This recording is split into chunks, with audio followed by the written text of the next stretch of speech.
আমি এখানে ইংরেজি ডিপার্টমেন্ট 12 ব্যাচের স্টুডেন্ট।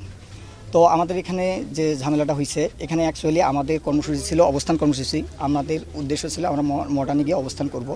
কিন্তু আমাদের যে এখানে ছাত্র সংগঠন আছে, তারা আমাদের আগেতেই জানিয়ে দিয়েছিল যে অবস্থান, ছাত্রলীগ ছিল এখানে। তো ওরা আমাদের জানিয়ে দিছে যে এখানে হচ্ছে আপনাদের অবস্থান কর্মসূচি করা যাবে না, আপনারা হচ্ছে পদযাত্রা করেন। আমরা সেটাতে একমত হয়ে আমরা এখানে পদযাত্রা করার জন্য ইচ্ছুক ছিলাম। কিন্তু তারা পরবর্তীতে আমাদের আরও ফোর্স করে, আমাদের যে সবার সাথে কথা ছিল আমরা হচ্ছে পদযাত্রা করে চলে আসব।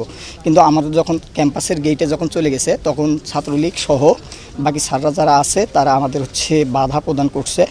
স্যাররা অ্যাকচুয়ালি যখন সামনে আছে, তখন পিছন থেকে এবং তাদের যারা তৃতীয় পক্ষ ছিল তারা স্যারের উপর আক্রমণ করে সেই দায় আমাদের সাধারণ শিক্ষার্থীদের উপর চাপানোর চেষ্টা করছে।